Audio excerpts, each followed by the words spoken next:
Assalamualaikum warahmatullahi wabarakatuh. Alhamdulillahirrahmanirrahim. Pada hari ini kita bisa bertemu kembali setelah kemarin libur lebaran. Dan sebelumnya saya ucapkan minal aidin wal faizin, mohon maaf lahir batin. Dan kita mulai dari minggu ini kita kuliah seperti biasa, termasuk dengan praktikum. Saya harap rekan-rekan mahasiswa semua sudah siap untuk kembali kuliah, kembali praktikum, dan semuanya tetap semangat. Oke.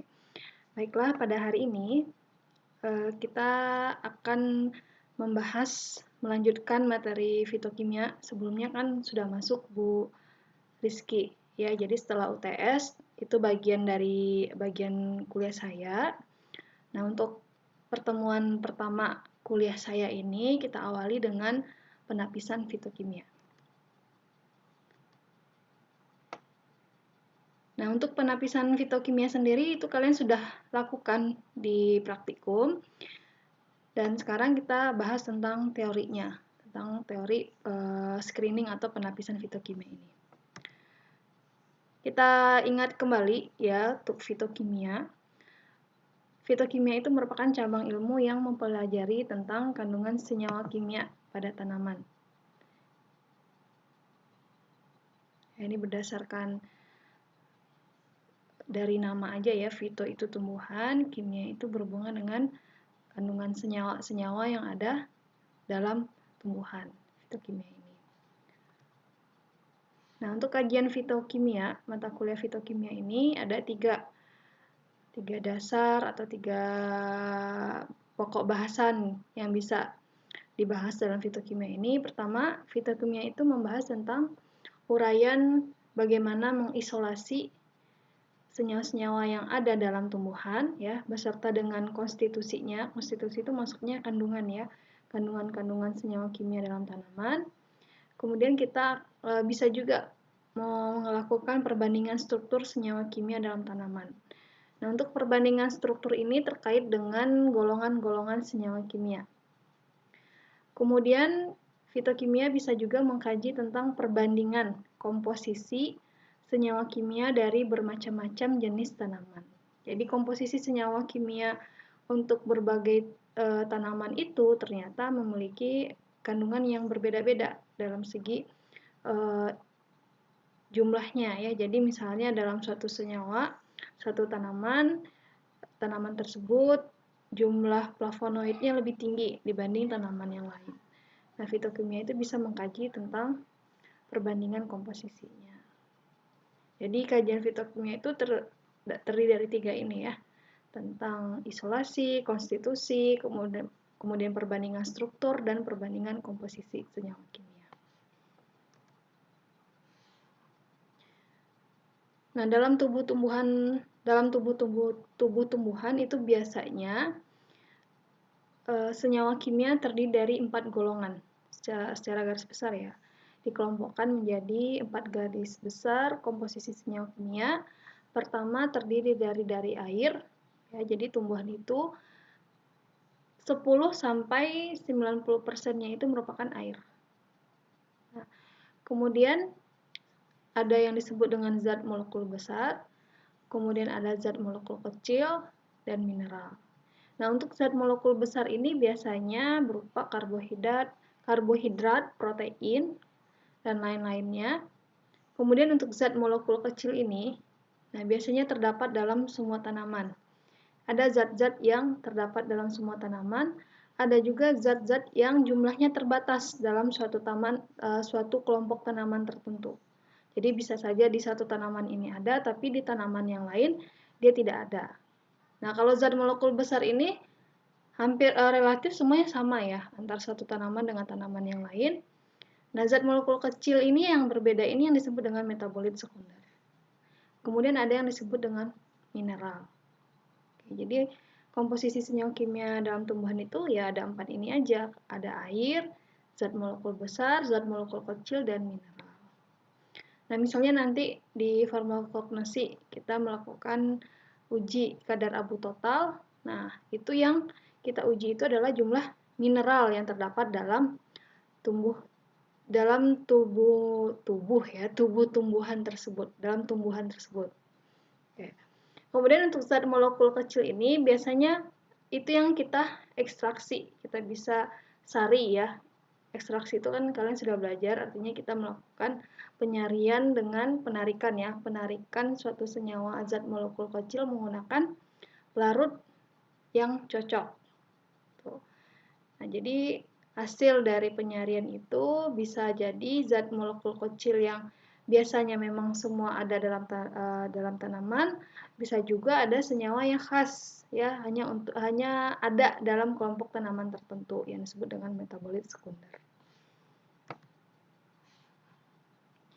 Nah, senyawa kimia dalam tumbuhan, senyawa kimia bermolekul besar, itu fungsinya ada 3. Biasanya fungsinya ada 3. Pertama bisa untuk pembentuk struktur tanaman, contohnya selulosa, kitin, lignin, dan pektin. Nah, itu gunanya untuk pembentuk struktur tanaman.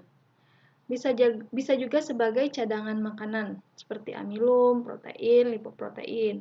Nah, amilum ini biasanya yang di umbi-umbian ya. Kalau di umbi-umbian itu berguna sebagai cadangan makanan oleh tumbuhan tersebut. Kemudian juga ada yang molekul besar yang berguna untuk memenuhi fungsi metabolisme, contohnya berupa protein atau enzim-enzim. Nah, senyawa yang bermolekul besar ini biasanya disebut sebagai metabolit primer. Apa itu metabolit primer? Nah, metabolit primer ini merupakan senyawa kimia hasil proses biosintesis dalam tumbuhan yang sangat penting untuk kelangsungan hidupnya. Biasanya itu berupa senyawa-senyawa yang berpengaruh terhadap pertumbuhan tersebut. Metabolit primer semua organisme itu sama, walaupun berbeda genetiknya, seperti yang tadi. Ya, rata-rata semua tanaman punya selulosa, ya paling nggak ada di daun, tapi mungkin kadarnya yang berbeda-beda. Ada yang selulosa ini serat ya, jadi ada yang tanaman yang seratnya tinggi, ada yang rendah, tapi hampir semua pasti ada. Kemudian cadangan makanan seperti amilum, pasti semua tanaman itu mengandung amilum. Kembali lagi ke jumlahnya, ada yang jumlahnya banyak, ada yang jumlahnya sedikit, seperti umbi-umbian. Nah, jumlah amilumnya pasti lebih banyak. Nah, semuanya juga punya enzim ya, pastinya semua tumbuhan itu makhluk hidup lah, semua makhluk hidup pasti memiliki enzim untuk memetabolisme. Kalau ada metabolit primer, ada juga yang disebut dengan metabolit sekunder. Metabolit sekunder ini merupakan senyawa hasil proses kimia lain yang terjadi hanya pada spesies tertentu. Ya, jadi untuk tanaman beda metabolit sekundernya. Nah, metabolit sekunder ini bukan merupakan senyawa yang berperan bagi eksistensi kehidupan suatu organisme. Nah, yang artinya ketika senyawa ini tidak ada, ya tidak apa-apa, tidak akan mempengaruhi pertumbuhan atau kelangsungan hidupnya. Makanya disebut dengan metabolit sekunder. Nah, contohnya apa? Contohnya senyawa terpen, alkaloid, fenol, dan lain-lain. Biasanya metabolit sekunder berperan sebagai zat pertahanan atau penarik bagi lawan jenis dan lainnya. Ya, jadi ketika suatu tumbuhan itu melakukan pertahanan diri, misalnya agar tidak diserang oleh hama atau yang lain-lainnya, atau diinfeksi oleh jamur, biasanya tanaman tersebut akan mempertahankan diri dengan cara mengeluarkan suatu senyawa-senyawa yang bisa berakibat buruk pada penyerangnya itu. Jadi itu sebagai salah satunya ya. Tapi untuk apa fungsi utama dari metabolit sekunder itu bagi tumbuhan itu belum ada penelitian yang pasti ya. Tapi ini diperkirakan seperti ini. Jadi misalnya kalau kalian tahu tanaman gaharu, pohon gaharu, ya salah satu pohon yang mahal itu sekitar 20 tahun baru bisa diambil minyak gaharu itu. Tapi minyak gaharu itu juga bernilai tinggi. Ya, salah satu essential oil yang nilainya sangat tinggi, sangat mahal. Biasanya orang-orang Arab itu sangat suka dengan minyak gaharu. Nah, itu terbentuknya minyak gaharu itu karena ada luka biasanya ya. Kalau nggak luka ada infeksi jamur pada kayu gaharu itu, pada batang gaharu itu, sehingga dia menghasilkan senyawa metabolit sekunder yang berupa minyaknya gaharu. Nah, ternyata minyak gaharunya itu wangi sekali. Seperti itu contohnya ya, guna metabolit sekunder. Fungsi lain dari metabolit sekunder ini sebenarnya belum banyak diteliti, ya, belum banyak istilahnya dipastikan fungsinya apa sih buat tanaman, tapi diperkirakan seperti itu. Contohnya flavonoid pada bunga misalnya ya, bunga-bunga yang berwarna-warni itu kan biasanya itu karena ada kandungan flavonoidnya. Biasanya itu sebagai penarik ya, daya tarik dari tanaman tersebut. Tuh.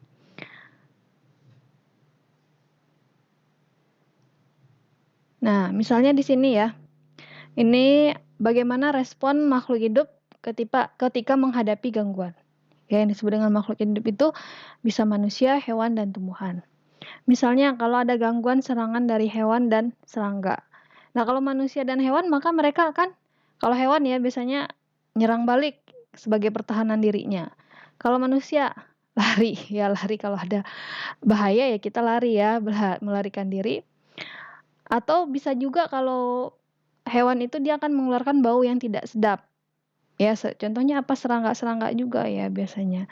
Ketika apa ya namanya itu yang saya lupa juga namanya, yang bentuk serangga yang bentuknya bulat terus ada bentol-bentolnya itu, totol-totol ya, bukan bentol.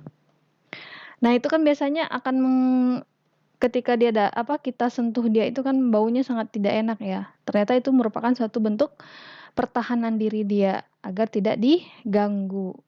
Nah, sedangkan untuk tumbuhan itu akan bisa menghasilkan racun, ya bisa, kan banyak ya ternyata tanaman-tanaman itu yang menghasilkan racun.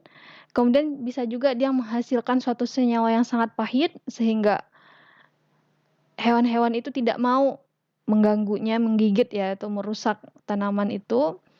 Kemudian dia juga bisa menghasilkan inhibitor berupa enzim atau menghasilkan protein yang merupakan suatu pertahanan buat tumbuhan tersebut.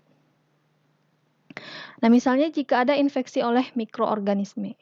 Kalau manusia dan hewan dia memiliki suatu sistem imun.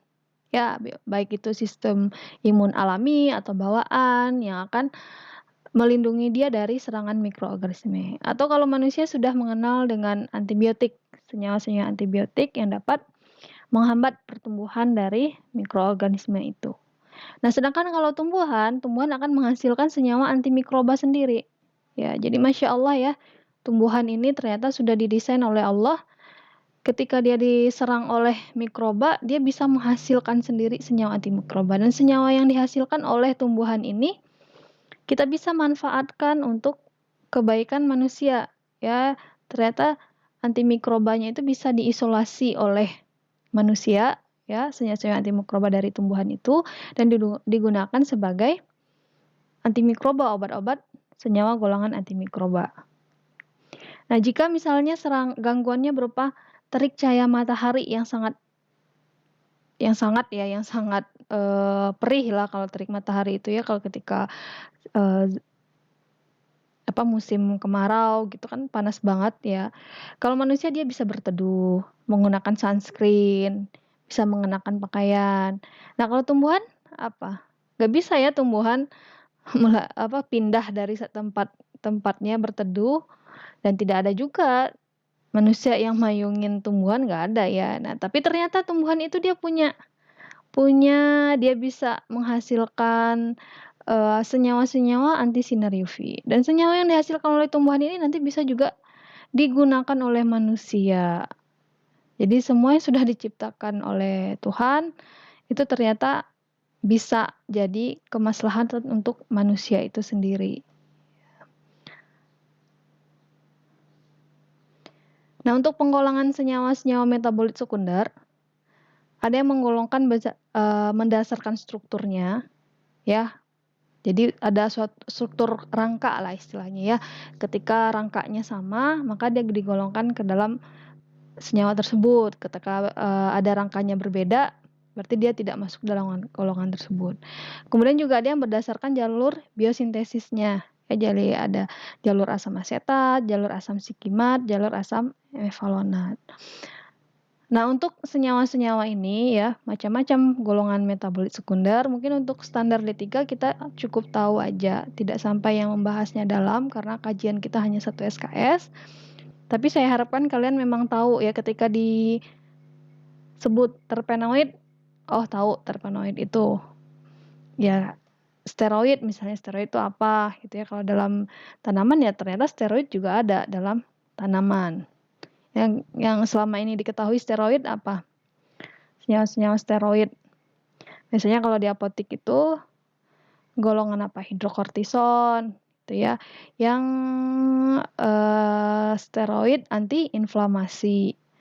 Nah, dalam tumbuhan juga ada steroid. Flavonoid, alkaloid, tanin, fenol, polifenol, flavonoid dan lain-lain. Nanti kita lihat struktur rangkanya seperti apa. Nah, pertama alkaloid. Kalau alkaloid ini tidak ada struktur inti. Ya, tapi yang membuat dia suatu senyawa digolongkan sebagai senyawa alkaloid itu adalah ini. Dia memiliki atom N. Ya, memiliki nitrogen. Kalau dari strukturnya ya, ada kandungan atom nitrogennya, maka dia dimasukkan ke dalam golongan alkaloid.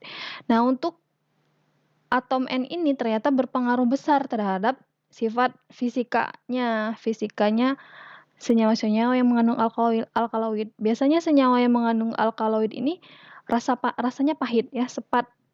Itu karena pengaruh dari atom N ini, atom nitrogen ini. Kemudian sifatnya juga bersifat basa. Ya, pH-nya di atas 7. Seperti itu. Jadi contohnya morfin, ini kalian pasti sudah tahu ya, morfin sebagai analgetik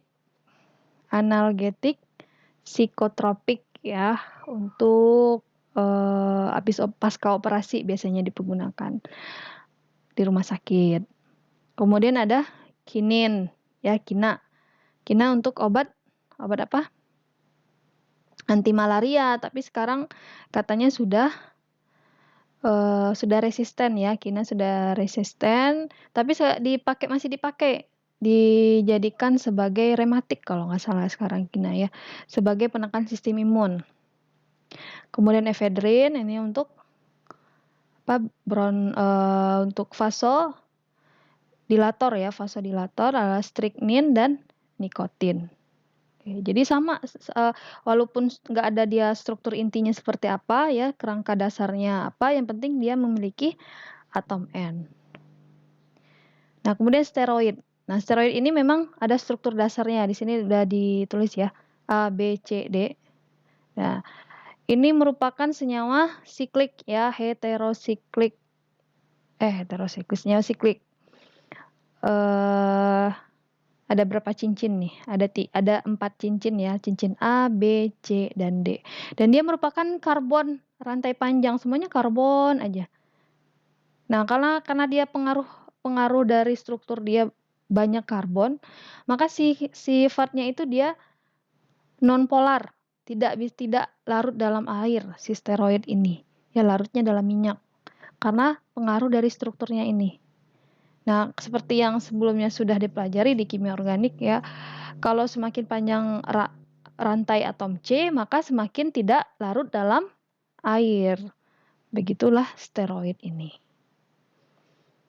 Nah, kalau di manusia juga ada steroid. Biasanya kalau di manusia itu berhubungan, steroid itu akan memiliki efek hormon. Hormon apakah ada testosteron kalau buat laki-laki, estrogen untuk perempuan, dan struktur dasarnya itu steroid seperti ini. Ya, jadi ini senyawa siklik. Ada cincinnya, ada 4 senyawa siklik, kemudian ada rantai sampingnya. Seperti ini. Nanti yang membedakan antara steroid satu dengan steroid yang lain, itu biasanya rantai sampingnya seperti apa. Tapi yang pasti struktur dasarnya adalah sama. Kalau ini triterpenoid, ya coba kalian bedakan antara steroid. Ya, ini kan cincinnya 5 ya, yang ini 6, ini 5. Ini sama-sama 1, 2, 3, 4, sama-sama ada cincin 4, tapi yang di D ini ya, dia 6 ya. Nah, ini sama sifatnya dengan triterpenoid dengan steroid itu. Karena dia merupakan atom C, rantai atom C yang panjang, maka sifatnya juga sama, sifatnya juga nonpolar, tidak larut dalam air. Nah, biasanya triterpenoid ini merupakan suatu minyak atsiri, essential oil. Ya, jadi kalau kita misalnya uji fitokimia triterpenoid itu jarang kedeteksi karena mungkin dia sudah menguap duluan. Makanya seperti itu. Tidak terdeteksi karena dia sudah menguap duluan. Selanjutnya ada fenol dan polifenol. Jadi kalau fenol yang disebut dengan fenol itu adalah suatu senyawa aromatik ya, cincin aromatik, cincin benzen. Kemudian ada OH-nya terikat dengan satu OH. Nah, kalau polifenol berarti fenolnya banyak ya, terikat dengan beberapa fenol seperti ini. Ini disebut dengan polifenol.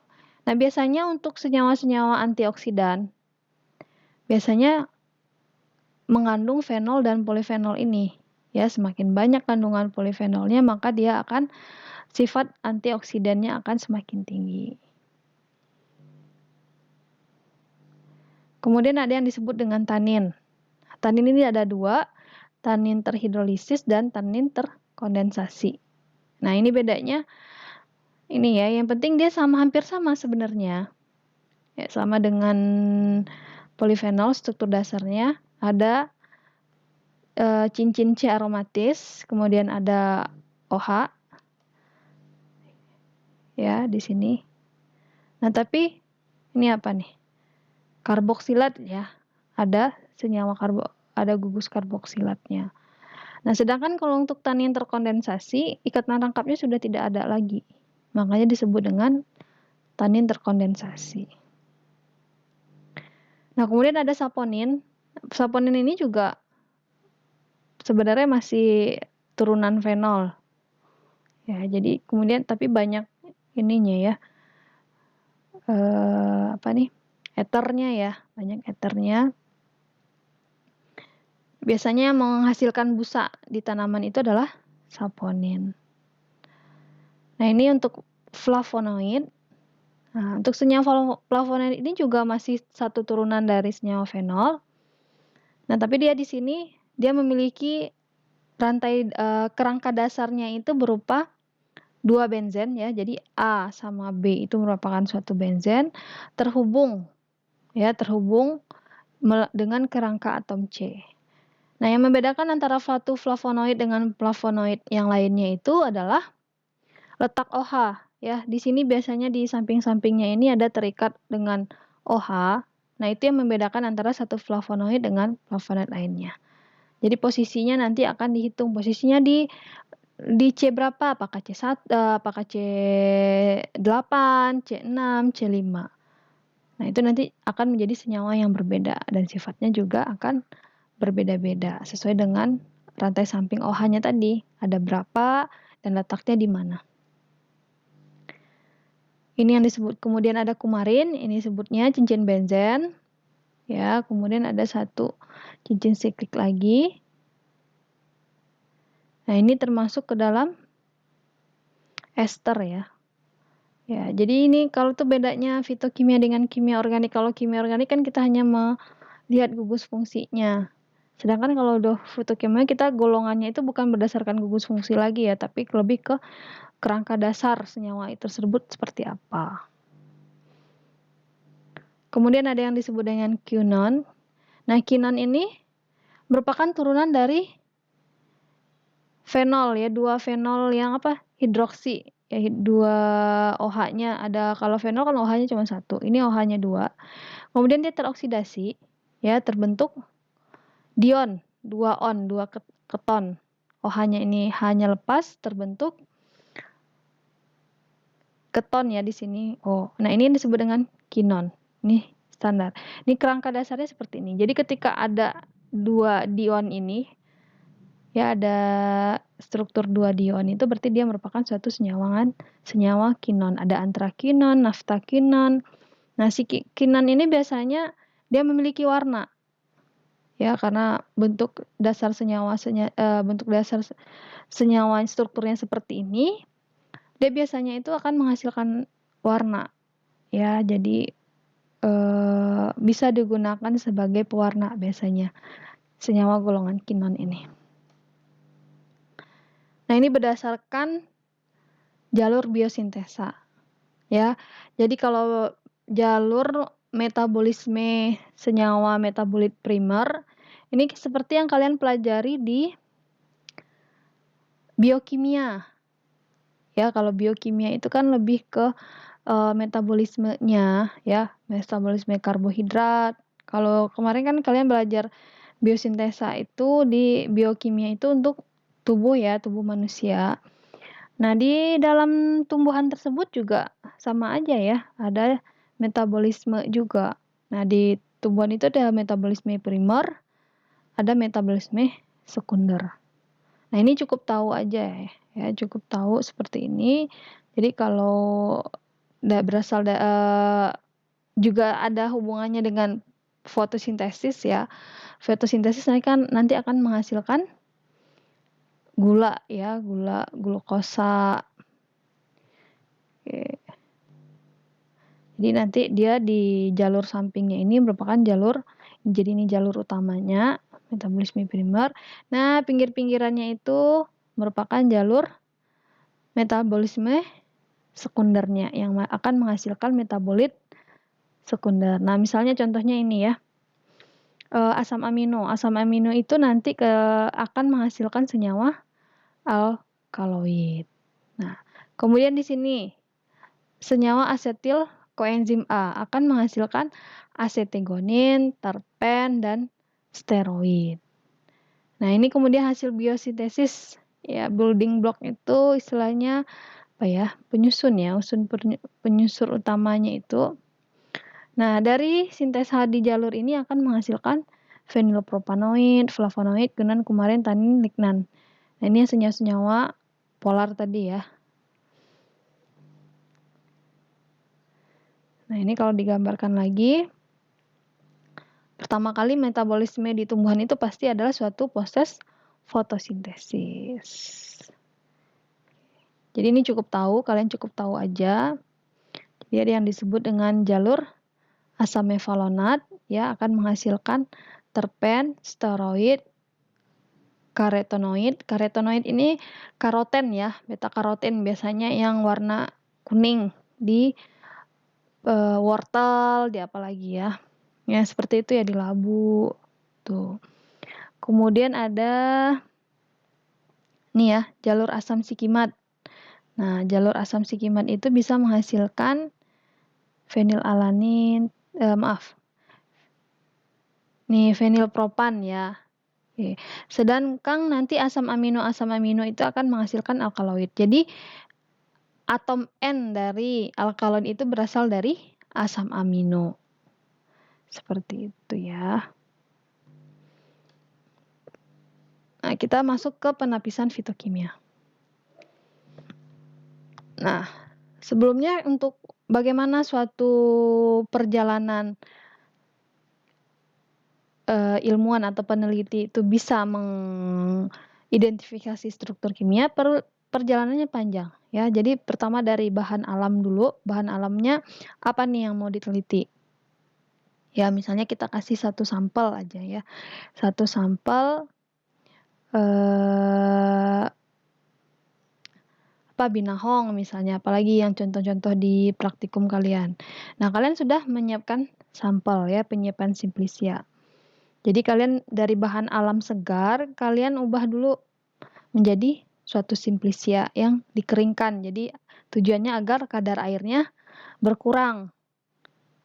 Nah, setelah kalian menyiapkan simplisia, kalian kemarin kan sudah, ya, semuanya, ya, penyiapan simplisia ini. Kemudian simplisianya diekstraksi. Nanti kita Sabtu ini kita akan praktikum ekstraksi. Nah, setelah simplisianya diekstraksi akan menghasilkan ekstrak. Ekstraknya kemudian difraksinasi. Fraksinasi itu berarti dibagi-bagi, ya, dipecah-pecah. menjadi bagian kecil biasanya itu berdasarkan kelarutannya. Ya, dari nonpolar, semipolar ke polar. Oke, karena kan kita tahu tadi senyawa-senyawa metabolit sekunder itu juga ada kepolarannya ya. Jadi senyawa seperti steroid itu dia nonpolar. Alkaloid dia semipolar. Alkaloid, kumarin, kinon itu dia semipolar. Flavonoid dan turunan-turunan fenol lainnya itu biasanya senyawa polar. Jadi ketika kita memfraksinasi berarti memisahkan berdasarkan kelarutan-kelarutannya, ya otomatis kita sudah memisahkan juga berdasarkan golongan-golongannya. Kemudian setelah kita fraksinasi, kita lakukan pemisahan yang lebih spesifik lagi, kita murnikan lagi sehingga dapat menjadi satu senyawa kimia tunggal. Nah, itu nanti yang kita karakterisasi, kita identifikasi senyawa tunggalnya itu apa, hingga mendapatkan struktur kimia. Pertanyaannya, pertanyaannya adalah penapisan fitokimia ada di posisi di mana? Tahapannya ada di mana? Nah, penapisan fitokimia ini berada di tahap ada dua ya. Bisa penapisan fitokimia simplisia, bisa screening fitokimia ekstrak. Nah, jadi sebelum kita lanjut jauh, kita harus tahu dulu nih di simplisia itu. Di simplisia itu ada secara garis besar, dia punya golongan senyawa kimia apa saja di simplisia ini. Ya, makanya kemarin kan kita sudah ya screening simplisia. Nah, ketika setelah diekstraksi, kita juga masih bisa men-screening fitokimia yang ada dalam ekstrak. Tujuannya apa? Tujuannya agar kita bisa membandingkan apakah kandungan kimia pada simplisia itu akan sama dengan kandungan kimia di ekstraknya. Jadi ketika proses dari simplisia dan ekstrak ini kan ada proses ekstraksi. Ya, kita menyari. Nah, tadi kan senyawa-senyawa metabolit sekunder itu kan berupa senyawa molekul kecil ya. Jadi dia akan terlarut ketika diekstraksi. Beda dengan senyawa golongan besar ya, tidak akan terlarut ketika ada, tapi sebagian, mungkin ada juga, tapi sebagian ya. Tapi otomatis kalau senyawa metabolit sekunder dia akan terlarut saat proses ekstraksi. Nah, dalam proses ekstraksi itu apakah ada terjadi bisa kan ekstraksi juga ada dengan cara panas, ada cara dingin. Kalau cara panas apakah senyawanya itu akan hilang ketika dalam proses ekstraksi? Atau ketika di simplisia dia tidak terdeteksi senyawa kimianya, tapi di ekstrak dia terdeteksi, misalnya seperti itu. Nah, berarti kemungkinan senyawa kimia dalam tumbuhan itu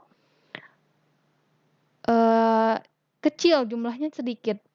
Ya, jadi ketika diekstraksi kan berarti dia sudah terkumpul ya. Tujuan kita mengekstraksi itu kan kita mengumpulkan senyawa-senyawa metabolit sekundernya itu dalam parut. Bisa jadi seperti itu. Makanya nanti kita cobakan lagi setelah kemarin kalian screening fitokimia simplisia, nanti kita bandingkan dengan screening fitokimia ekstrak. Kita bandingkan hasilnya. Oke. Jadi di situ ya posisi penapisan fitokimia dalam pencarian senyawa aktif obat dalam senyawa aktif obat dalam isolasi. Ini proses keseluruhannya. Jadi penapisan fitokimia merupakan penelitian pendahuluan. Ini masih pendahuluan yang bertujuan untuk mengetahui golongan senyawa kimia yang terkandung dalam tanaman. Nah, biasanya golongan senyawa kimia yang ada dalam tanaman itu memiliki aktivitas biologis. Ya, jadi bisa mempengaruhi aktivitas biologis, ada efek apakah itu berupa efek farmakologi atau yang lain ya. Nah, dengan cara tepat dan teliti. Jadi harus teliti, melakukannya harus teliti. Nah, umumnya itu reaksinya berupa reaksi warna. Jadi yang kita perhatikan itu biasanya adalah perubahan warna setelah ditambahkan suatu reaksi. Oke, jadi prinsip dasar penapisan fitokimia ini sebenarnya gampang ya. sampel, kita ekstraksi dengan pelarut yang cocok, ya, kemudian filtratnya itu kita reaksikan dengan reagennya atau preaksinya. Oke, jadi kalian harus tahu dulu senyawa yang ingin kita deteksi apa, golongan senyawanya apa, ya kelarutannya bagaimana, itu pengaruh di proses ekstraksinya. Jadi kalau misalnya kita ingin mengidentifikasi steroid, dia kan golongan nonpolar, tapi kita pakai pelarut air kan pelarut polar, otomatis kan tidak tertarik, jadi tidak pas gitu. Jadi ada alasannya kenapa kita pakai pelarut ini, kenapa kita pakai pelarut itu. Nah, itu tujuannya adalah agar kita bisa menarik sempurna senyawa golongan tersebut. Nah, nanti baru setelah kita tarik filtratnya itu yang kita uji, ya, menggunakan reagen-reagen atau reaksi-reaksi yang spesifik untuk golongan tersebut. Nah, untuk penapisan fitokimia, kriteria umum reaksinya harus cepat. Ya, nggak mungkin kalau lambat harus 2 hari baru terbentuk reaksi, kan nggak mungkin ya. Jadi ketika kita reaksikan sekarang, paling lama 1 menit sudah kelihatan hasilnya, misalnya ya seperti itu. Kemudian harus sederhana, ya, dari segi alat dan metodenya. Kemudian harus khas. Khas itu berarti spesifik ya, dia hanya positif untuk golongan senyawa tertentu aja. Biasanya dia hanya positif untuk golongan alkaloid. Nah, kemudian dia harus memiliki batas limit deteksi yang cukup lebar. LOD ya, berarti limit of detection-nya harus cukup lebar. Tuh, maksudnya gimana? Jadi dia bisa mendeteksi dengan apa ya? Dengan ya agak kecil kan, kita kalau misalnya untuk penapisan fitokimia itu kan hanya pakai paling 1 gram sampel ya, 1 gram kan sedikit ya, tapi dengan 1 gram itu harusnya bisa gitu. Metode itu harus bisa mendeteksi senyawa-senyawa yang ada dalam sampel yang sedikit. Nah, parameter apa aja yang mempengaruhi dari penapisan fitokimia? Pertama, bagian tumbuhan simplicia. Nah, ini kalian harus pahami nih. Antara daun, ya ada apa yang disebut dengan herba, ingat ya, herba. Kemudian mana daun, mana batang, mana buah, mana bunga. Ya, jadi harus jelas dulu nih tumbuhannya. Yang mau kalian uji itu yang mananya? Bunga kah, daun kah, batang kah, akar kah, umbi kah, ya, atau herba. Ingat lagi herba itu apa? Kalau herba kan keseluruhannya ya, yang tumbuhan rendah. Tuh, karena apa? Karena pastinya kandungan fitokimia dalam bagian tumbuhan yang berbeda itu pasti beda. Bunga pasti beda dengan daun kandungan fitokimia. Jadi nanti harus jelas dulu nih sampelnya apa. Gitu. Jadi kemarin kan juga ada ya di praktikum, sampelnya nggak dijelasin bunga kah, daun kah. Jadi harus jelas ya, kalau namanya sampel harus jelas. Bunga, daun, batang, herba, dan lain-lainnya. Itu harus sudah clear sama kalian. Bagiannya apa dulu yang kita pakai. Nah, ini untuk pelarut yang biasa digunakan untuk ekstraksi senyawa aktif. Air, biasanya bisa pakai air, etanol, metanol, kloroform, eter, aseton. Ya, dari sini kalian bisa tahu kelarutannya, ya. Nah, air pasti dia polar. Etanol dia bisa dibilang pelarut universal. Etanol dan metanol ya. Etanol dan metanol ini dibilang pelarut universal. Maksudnya dia range melarutkan senyawa itu besar. Ya, bisa dari senyawa yang non polar sampai ke polar. Biasanya dia larut semua. Makanya disebut dengan pelarut universal. Kemudian ada kloroform. Kloroform itu biasanya semi polar. Eter juga semi polar, aseton juga semi polar ke polar ya. Jadi ada derajatnya nanti. Nah, biasanya air itu bisa untuk menarik senyawa antosianin, amilum ya, tanin, saponin, terpen, polipeptida, lektin. Nah, kalau etanol ini biasa menarik tanin, polifenol, poliasetilin, flavonoid, terpenoid, sterol, alkaloid, dan lain-lain. Nah, ini nanti kalian bisa baca. Ya, kira-kira senyawa ini larut di pelarut apa nih? Nah, ini sudah ada di sini. Nah, ini bagan umum proses ekstraksi pada penapisan fitokimia. Jadi simplisia ya dibagi ke dalam 3 biasanya berdasarkan kelarutannya. Kalau kelarutannya nonpolar berarti dia golongan steroid dan triterpenoid. Kemudian golongan senyawa semipolar itu berupa alkaloid. Dan yang ketiga itu golongan senyawa yang polar. Contohnya flavonoid, tanin, saponin, kunan, dan kumaren. Nah, ini nanti proses ekstraksinya akan sama ya. Biar gampangnya seperti ini. Bagan umum proses ekstraksi pada penapisan fitokimia. Nah, pertama penapisan fitokimia senyawa steroid dan triterpenoid. Diambil simplisia ya jumlahnya berapa nanti ada di praktikum ya.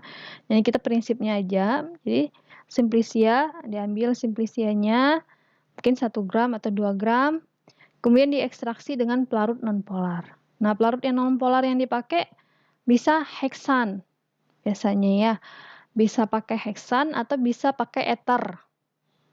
Nah, teman, ether ini baunya lumayan ya dan lumayan toksik juga. Tapi makanya nanti sebenarnya kalau kita melakukan screening fitokimia ini amannya di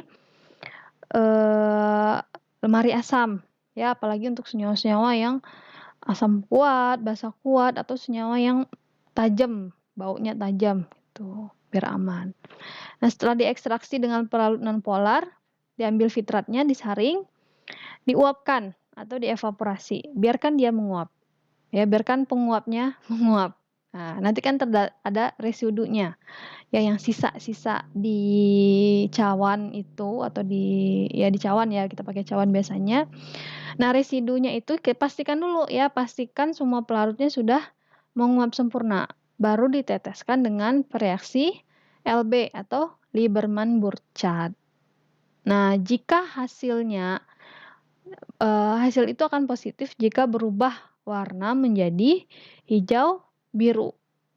Ya, jadi hijau kebiru-biruan berarti dia positif mengandung steroid atau triterpenoid.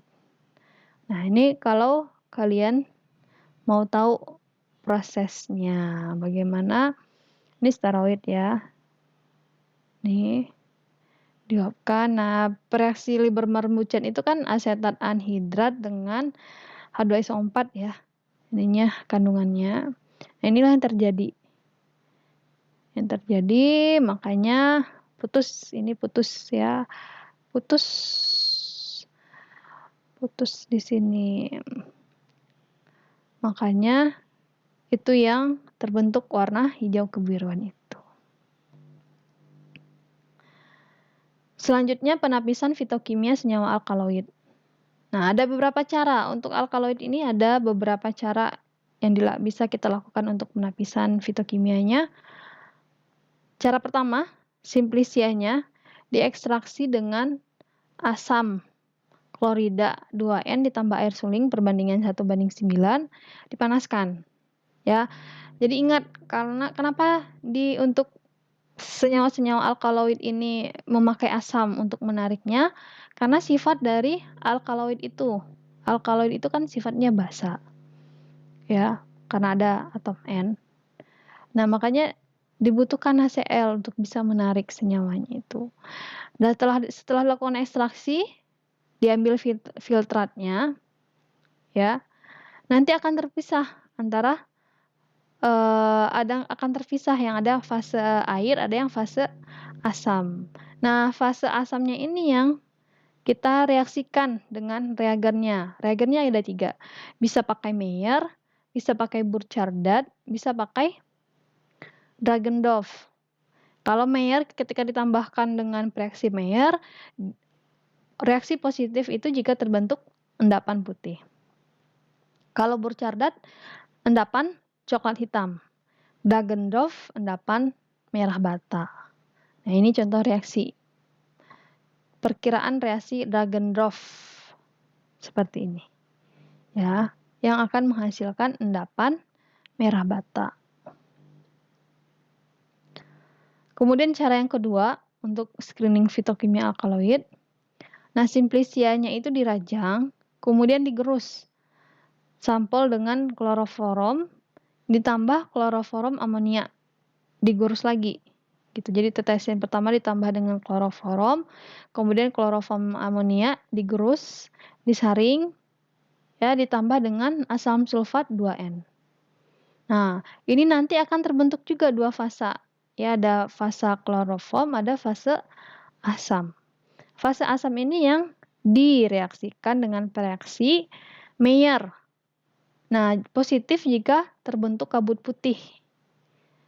Jadi kayak seperti, nggak ya kemarin yang positif ini ya. Oke. Nah, cara yang ketiga, bisa juga kita, kalau tadi kemarin reaksi warna filtratnya, ini kita bisa pakai, metodenya pakai KLT, pakai kromatografi lapis tipis, dan disemprot dengan beberapa reaksi alkaloid. Ya, bisa pakai Dagendorf, iodoplatinan, atau Marquis. Pakai presi Marquis. Kalau pakai Dagendorf, hasil positif memberikan warna kuning kecoklatan dengan latar belakang warna kuning dari reaksi. Ya, jadi biasanya kalau misalnya ini kita pakai reagen ini kita semprot ya, kita semprot KLT-nya, lalu kita panaskan. Nah, nanti ada nggak terbentuk warna kuning kecoklatan? Nah, kalau ada berarti dia positif. Kalau iodoplatinan hasil positifnya memberikan warna yang beragam.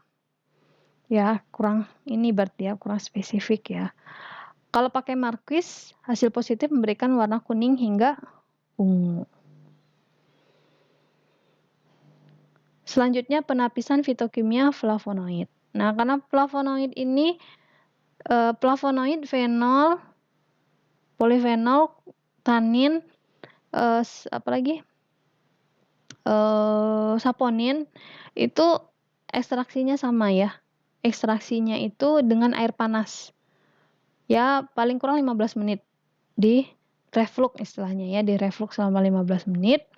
Nah, bedanya kalau flavonoid itu setelah ekstraknya dipanaskan, kemudian disaring, selagi panas, ditambahkan serbuk Mg. Tambahkan hasil pekat dan amil alkohol. Tujuannya apa? Tujuannya untuk menarik flavonoid ini. Kalau serbuk Mg itu dia mempercepat reaksi, dia katalisator. Nah, ketika ditambahkan amil alkohol, maka flavonoid itu akan pindah ke lapisan amil alkohol. Kita ambil lapisan amil alkoholnya. Ya, ini biar spesifik ya. Tapi kalau misalnya dengan air panas, kemarin kita kan karena tidak ada amil alkohol, kita sampai ke air panas aja. Ya nggak apa-apa juga ya. Tetap ada ketika dia positif dengan reaksinya, ya. Reaksinya itu nanti kalau positif akan terbentuk warna merah, kuning, jingga. Jadi warnanya beragam. Nah, seperti itu. Ini adalah reaksi ketika dia direaksikan. Nah, akan terbentuk garam flavilium yang berwarna merah tua. Sebenarnya jadi flavonoid ini warnanya beragam kan, ada warna merah, kuning, atau jingga. Itu tergantung kepada letak OH ini biasanya ya, jenis flavonoidnya. Ya, makanya nanti akan memberikan apakah warna merah, kuning, jingga. Yang penting ketika dibandingkan antara kontrol dengan yang diuji itu berubah warna, berarti dia positif ada flavonoid. Selanjutnya ada tanin. Nah, sama ya, tadi dia diekstraksi dengan air panas, disaring mendapatkan gelatin. Nah, tanin ini bisa pakai 3 reaksi. Bisa pakai FeCl3, bisa pakai gelatin, bisa pakai Stesny. Nah, kalau pakai FeCl3, dia positif akan menghasilkan warna biru atau hijau kehitaman. Nah, untuk gelatin akan terbentuk endapan putih. Gelatin ini merupakan suatu protein dan sifat dari tanin itu adalah mengendapkan protein, ya, penyamat istilahnya itu. Nah, Jika terbentuk endapan putih berarti dia positif tanin. Atau yang ketiga dengan Praxis Stesny.